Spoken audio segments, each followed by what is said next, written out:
चलिए देखिए, कल आपका त्रिकोणमिति का लगभग हर टाइप का सवाल हम करा दिए हैं, ठीक है। अब आज जो आपका सवाल होने वाला है, आज होगा आपका हाइट एंड डिस्टेंस, यानी त्रिकोणमिति के अनुप्रयोग वाला जो चैप्टर है आपका लेसन 9 त्रिकोणमिति के अनुप्रयोग। देखिए आज ये चैप्टर चलेगा लेसन 9 त्रिकोणमिति के कुछ अनुप्रयोग। इसमें क्या करना है आपको, इसमें दो चीजें को ध्यान रखना है, उन्नयन कोण और अवनमन कोण। आपको जो क्वेश्चन मिलेगा उसमें आपका लिखा रहेगा साफ साफ उन्नयन कोण या फिर अवनमन कोण। आप अपने दिमाग में एक बात याद रखिएगा, उन्नयन कोण बोलेगा तो ऊपर की ओर देखना है। कहाँ देखना है? ऊपर की ओर। जैसे ऐसे सामने खड़े हैं, उन्नयन कोण बोलेगा तो ऐसे ऊपर देखेंगे छत पे, ठीक है। और अवनमन कोण बोला तो जैसे छत पे खड़े हैं ऐसे ऊपर एकदम ऐसे नीचे देखेंगे नीचे क्या रखा हुआ है, तो ये क्या हो गया? अवनमन कोण। उन्नयन कोण ऊपर की ओर देखना है, अवनमन कोण नीचे की ओर देखना है। उन्नयन कोण क्या होता है? ऐसा कोण जो आंख उठाकर ऊपर की ओर देखने पर बनता है, यानी कि अगर से सामने सामने ऐसे है, ऐसे आंख उठाकर देखेंगे तो एक कोण बनेगा, एक जैसे यहाँ पर ऐसे है, एक ऐसे आंख उठाकर ऐसे देखेंगे तो एक आंख के दिशा ऐसे जाएगा ऊपर, एक कोण बना बीच में। देखो ऐसे सीधा ऐसे देख रहे हैं, कोई जहाज गया ऐसे आप उठा दिए, इतना बड़ा कोण बन गया। इसमें आएंगे अवनमन कोण क्या होगा? ऐसे खड़े हैं, मान लो नीचे की ओर ऐसे देखे यार, इधर से देखे, इधर से ऐसे देख रहे हैं, ऐसे सीधा देख रहे हैं, इधर से ऐसे नीचे देख लिए, तो ये क्या हो गया? अवनमन कोण, ठीक है। नीचे की ओर दिख गया कौन सा कोण? अवनमन कोण, ठीक है। अवनमन कोण और उन्नयन कोण में किसी को दिक्कत? एकदम इजी भाषा में समझा रही है। जैसे देखिए छत पर से जमीन पर रखी बाल को देखना, जमीन पे बाल रखिए, छत पे से देखेंगे तो कौन सा कोण बनेगा? अवनमन कोण। चलिए एक दो हम एग्जांपल पूछते हैं। जहाज पे से मंदिर को देखना है तो कौन सा कोण बनेगा? अवनमन कोण बनेगा। अच्छा ठीक है। छत पे से टावर के चोटी को देखना है, उन्नयन कोण। उन्नयन और अवनमन कोई दिक्कत? चलिए ठीक है, तब अब ले आते हैं सवाल। आज का टारगेट कम से कम 5-6 टाइप का सवाल पढ़ेंगे इसमें, और लगभग 5-6 टाइप का सवाल जो बताएंगे 5-6 सवाल वही उसी में सारे सवाल आएंगे आपके। आप उसमें कर लीजिए, हर टाइप का सवाल खत्म हो जाएगा। चलिए देखिए सवाल, देखिए अभी अवनमन और उन्नयन कोण हो गया। अब देखिए आपके सामने ये दो क्वेश्चन। पहला क्वेश्चन आपका, भूमि के एक बिंदु से जो मीनार के पाद बिंदु से 30 मीटर की दूरी पर है, मीनार के शिखर का उन्नयन कोण 30 अंश है, मीनार की ऊंचाई ज्ञात कीजिए। पहले बनाते हैं, देखिए ये मान लीजिए क्या है, ये क्या है? मीनार। अरे भाई देखो ये मीनार बना दिए, मीनार बन गया, ये हो गया मीनार। कह रहा है भूमि के एक बिंदु से जो मीनार के पाद बिंदु से 30 मीटर की दूरी पर, एक तो यहाँ बिंदु है जो मीनार से कितना दूर है? 30 मीटर। यहाँ से मीनार से कितना दूर है? 30 कितना दूर है? 30 मीटर। समझ में आया यहाँ तक? मीनार से कितना मीटर की दूरी पर है? 30 मीटर। कह रहा मीनार के शिखर, शिखर कहाँ होगा? यहाँ। और ये पाद और ये शिखर, यानी इसका पैर और ये सिर। कह रहा मीनार के शिखर का उन्नयन कोण 30 अंश है, यानी यहाँ से यहाँ तक उन्नयन कोण मतलब ऊपर देखेंगे तो कितना अंश का कोण? 30 अंश का। कह रहा मीनार की ऊंचाई ज्ञात कीजिए, इसको मान लीजिए h। मीनार की ऊंचाई क्या मान ली? h। ये 30 मीटर मिला, ये h मिल गया और ये 30 अंश। बताइए ये लंब बटे आधार किसका फार्मूला होता है? tan का। तो आप बस इसको रख दीजिए, इसे tan 30 अंश बराबर, tan 30 अंश नहीं, tan थीटा बराबर लंब बटा आधार। तो रख दीजिए tan 30 अंश बराबर लंब का मान कितना है? h। आधार का मान कितना है? 30। tan 30 अंश का मान 1 बटा कड़ी में 3 बराबर h और ये 30। इसका इधर पूरा, इसका इधर पूरा, इसका इधर कर दो, इसका इधर, ये हो जाएगा 30 बराबर कड़ी में 3 इंटू h। बोलो यहाँ तक आया समझ में? अब इसी को यहाँ ले जाते करते हैं। देखो इसको क्या करने का, ऐसा लिख दो, कड़ी में 3 h बराबर 30। कोई दिक्कत? अभी यहाँ से h बराबर क्या हो जाएगा? 30 बटा कड़ी में 3। कड़ी में 3 का ऊपर गुणा कर दो, कड़ी में 3 का नीचे गुणा कर दो। इसे कहते हैं परिमेयीकरण।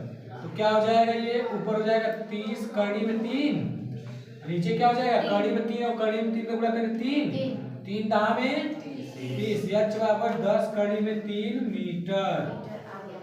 आंसर आ गया। अब देखिए ये आ गया समझ में, बढ़िया से फिर से देख लीजिए। हमने देखा इसका एबीसीडी नाम नहीं रख रहे हैं अभी, कोई दिक्कत नहीं है। देखो क्या दिखा, ये बताया था 30 मीटर इसके बीच की दूरी है, लिख लिए। इसको एच मान लिए, ऊंचाई ही निकालना है एच का मान, तो एच का मान निकल के आ रहा है, देखो 10 कड़ी में 3 मीटर। अब ध्यान दीजिए क्या पूछा है, हमें लंब पता है और क्या पता है, आधार। लंब आधार में किसका फार्मूला होता है, साइन कॉस टेन कॉट, किसका होता है, टेन का। टेन थीटा बराबर लंब बटा आधार, तो टेन थीटा का मान कितना दिया है 30 अंश, तो टेन 30 अंश बराबर लंब का मान h, आधार का मान 30। Yes sir. अभी टेन 30 अंश का मान 1 बटा कड़ी में 3, इधर h बटा 30, इसका इधर गुणा इसका इधर गुणा, इसका इधर किए तो कड़ी में 3h, इसका इधर किए तो 30। अब इसी को उल्टा करके लिख दिए पलट के, कड़ी में 3h बराबर 30, तो h बराबर क्या हो गया, कड़ी में 3 इधर गुणा में उधर जाएगा तो भाग में 30 है, 30 बटा कड़ी में 3। अभी कड़ी में 3 नीचे है तो आंसर सही नहीं आया है, और हमेशा कड़ी में नीचे कुछ रहता है तो उसको हटा देना चाहिए। ऊपर नीचे गुणा कर दिया कड़ी में 3 से, कड़ी में 3 से गुणा किया तो ये हो गया 30 कड़ी में 3 ऊपर, नीचे नीचे गुणा हो गया तो 3 और 3 कड़ी में है तो 3 आ गया बाहर, 3 से कट गया 3 दाह में 3, कड़ी में 3, 10 कड़ी में 3। समझ में आ गया। करेंगे इसको, उतारेंगे। अभी देखिए अच्छा दूसरा देखिए, ये इसको दिखाते हैं पहले, ये थोड़ा सा बड़ा सवाल है लेकिन इसको समझिएगा। कह रहा है आंधी आने से एक पेड़ टूट जाता है, पेड़ कैसा होगा बताइए, ऐसे होगा,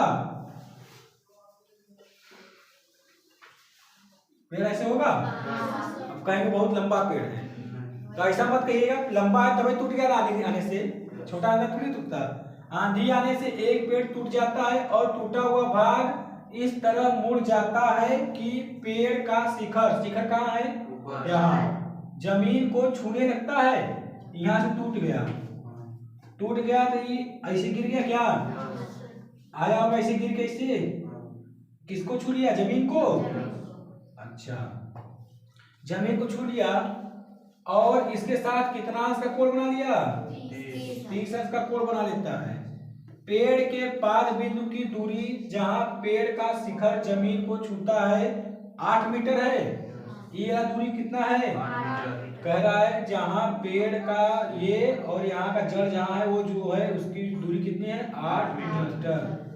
अच्छा कह रहा है पेड़ की ऊंचाई क्या कीजिए, पेड़ का ऊंचाई का मतलब आपको ये गड़बड़ हो जाएगा, पेड़ की ऊंचाई मतलब पूरी पेड़ की ऊंचाई चाहिए, न कि इतना चाहिए।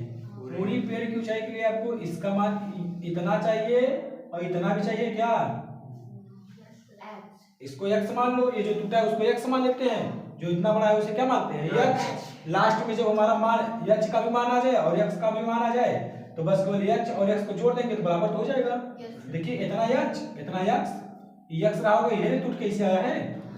अब सुनिए इसमें क्या लग जाएगा, आधार और लंब में क्या लग जाएगा, tan थीटा। अच्छा यहाँ लगा देते हैं tan 30 अंश बराबर लंब का मान h और आधार का मान 8। यहाँ तक कोई दिक्कत, 1 बटा कड़ी में 3 बराबर h बटा 8, 8 किधर गुणा कड़ी में 3 किधर गुणा, 8 किधर गुणा कर दो इसे, 8 इधर हो जाएगा 8, नीचे कड़ी में 3 रहेगा ऐसे ही, बराबर h बराबर कितना आ गया 8 बटा कड़ी में 3। ठीक है। अच्छा ये हो गया समीकरण 1। दूसरा का नंबर निकालेंगे तो इसमें क्या लगेगा, इसका h का मान पता है, लंब और कड़ में किसका वो बनता है साइन थीटा, लगा दो साइन 30 अंश बराबर लंब बटा कड़, लंब का मान कितना है h बटा कड़ का मान कितना है x, साइन 30 अंश का मान कितना होता है 1 बटा 2, h का मान कितना है 8 बटा कड़ी में 3 और बटा में x, इसका इधर पूरा गुणा कर दो x बराबर इसका इधर पूरा हो जाएगा तो 8 बटा कड़ी में 3 इंटू 2, 8 दूनी 16, x बराबर हो जाएगा 16 बटा कड़ी में। अभी निकालेंगे कुल ऊंचाई, कुल ऊंचाई कितनी हो जाएगी, कुल ऊंचाई निकालेंगे तो क्या हो जाएगा, कुल ऊंचाई बराबर एच प्लस यस। एच का मान कितना आया 8 बटा करीब 3। एच का मान कितना आया, एक्स का मान 16 बटा करीब 3। जोड़ देंगे तो करीब 3 नीचे हो गया, ऊपर का ऊपर जुड़ गया, 16 और 8 24। 24 बटा करीब 3 इंटू करीब 3 अपॉन में करीब 3। ये ऊपर क्या हो जाएगा बराबर, ये हो गया 24 करीब 3 बटा 3। 3 अठे क्या आ गया 8 कड़ी में 3। ये आंसर आ रहा है क्या, आप देख लीजिएगा अपना। चलिए ठीक है, करिए फटाक से। अब ये देखिए 3 सवाल और।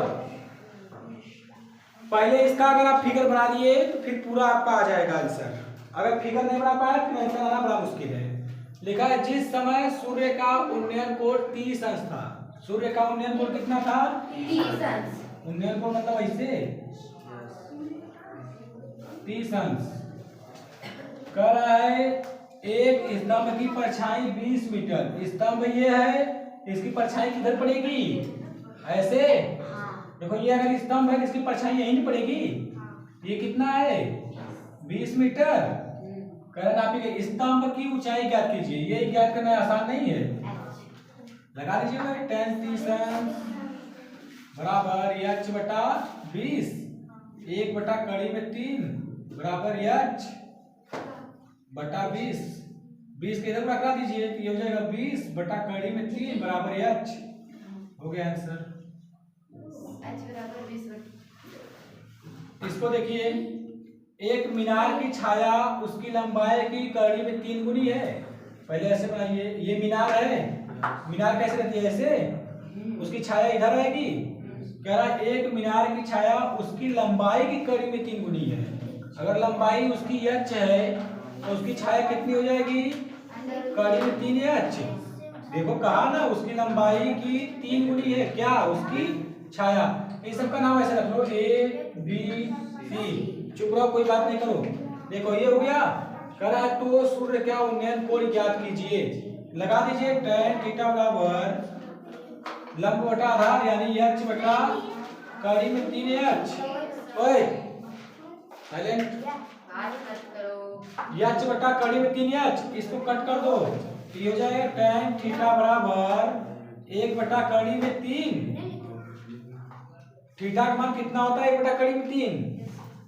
ऐसे लिखो tan थीटा बराबर 1 बटा 3 कितना होता है tan 30 अंश।